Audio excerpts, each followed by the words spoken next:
and welcome to this video log on this gorgeous day with me, Wayne, from SwimCycleRunning.com. It's a fantastic weekend in prospect. We've got the Virgin London Triathlon, and with that in mind, what we've done is we've put together 7 top tips to help you through the day so you don't make the mistakes that a lot of novice and experienced triathletes make. Alright, so let's dive straight in. Here's tip number 1. Get there early. There's nothing worse than being rushed when you get to a triathlon.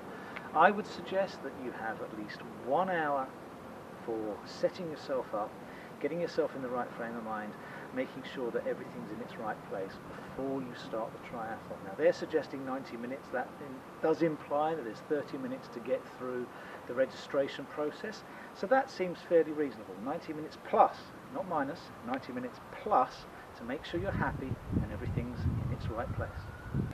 Alright, hot tip number 2, don't wear socks. It's exceptionally difficult to get a pair of socks on with wet feet.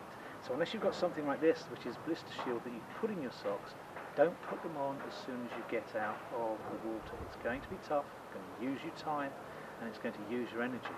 And that's something you really don't want to waste in the triathlon.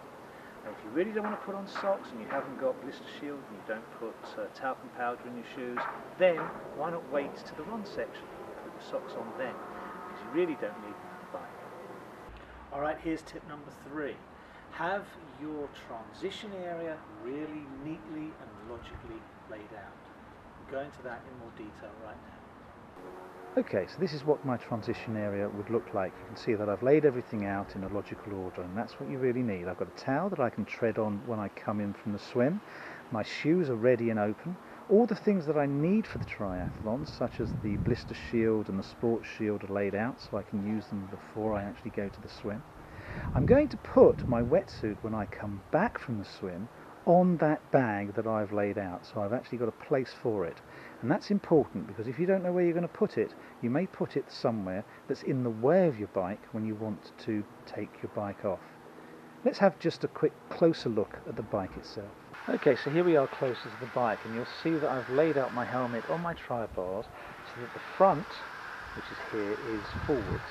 The straps are open and ready to put on my head, and my glasses are in there ready to put on my head. There's 2 things missing from this setup, and that is gloves, which I don't tend to wear when I'm racing because they're not really necessary, and the second thing is a number belt. A number belt isn't necessary either because you'll be actually putting that on around yourself underneath your wetsuit. If you do that, and it is underneath your wetsuit, it's one less thing to worry about, and obviously one less thing to worry about and one less thing to mess about with is one less thing that can actually go wrong. Okay, on the bike itself you'll notice that my shoes are actually pinned up. If you've not got shoes on the bike, then obviously that doesn't matter, but if you have got shoes on the bike and you're going to run with the bike, then if you don't do that, they're going to knock on the ground. The second thing is that notice my gearing. I'm actually in a gear that I want to start off in.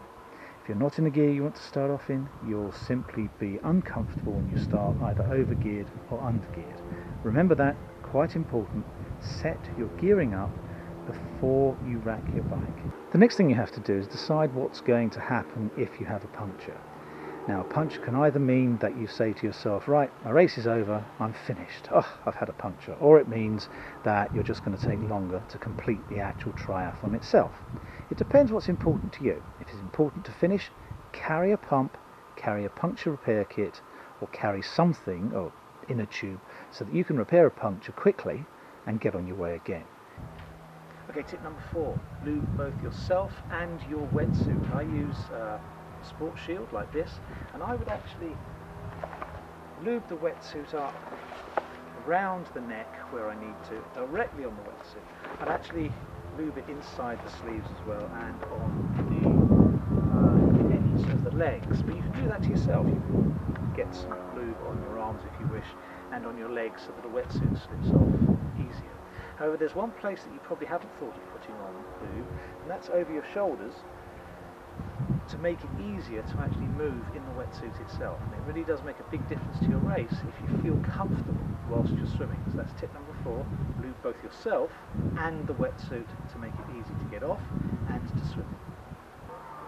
Okay, tip number 5, plan your fueling for the whole race.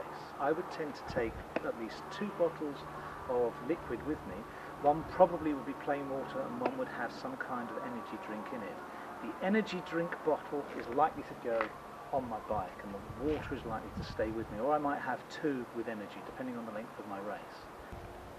If you think you might use gels during the race, and it's a really good idea to have gels just in case, then we would stick them on the bike and actually tape them on, and we would tape them on with insulating tape. That's the easiest way. We'll show you how that's done.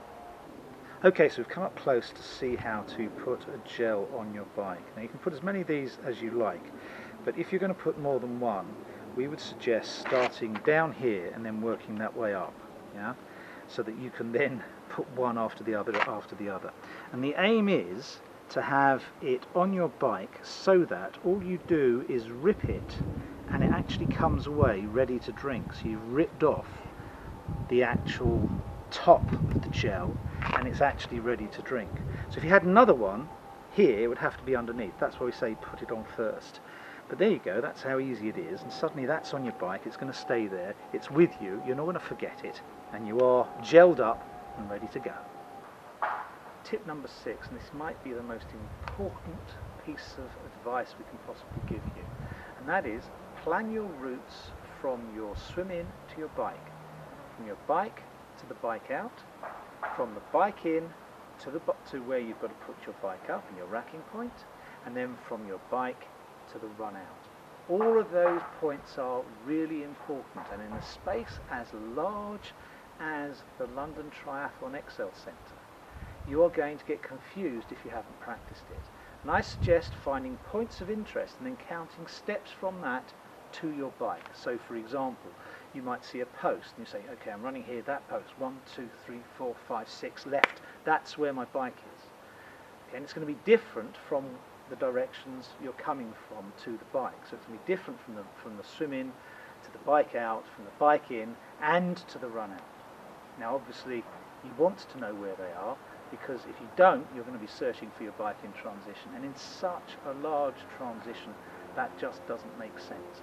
And that leads us on to number 7, which is another hugely important factor in your build-up to the triathlon, and that's do a warm-up. You could incorporate your land warm-up in these forays to see where the entrances and exits are that you have to go. So you don't just find out where they are, you actually run to them, you run from them. And when you're running from them, you do that counting. 1, 2, 3, 4, 5, 6, left, my bike's there. Okay? And you're actually warming up as you do this. You can even do it partly in your wetsuit, so you know that from there you're going to grab your goggles and go to your swim warm-up. You mustn't be afraid of warming up in the water. It's very important, if you can, just to get used to the feel of the wetsuit as you're going along, so you don't get that tight-chested feeling whilst you're in the race. So you warm up on land, which can be part of your orientation of the transition area itself, and then you warm up in the water when you can. Don't do what everybody else does. Don't be a sheep. You don't have to be. You want your race to be good. Don't worry about them. If they want to sit and chat, that's up to them. Okay, so there it is. 7 key points that will help you through this weekend and get you racing at your best and enjoying the experience. That's it. I hope you have a great race. I'll see you next week. Keep on.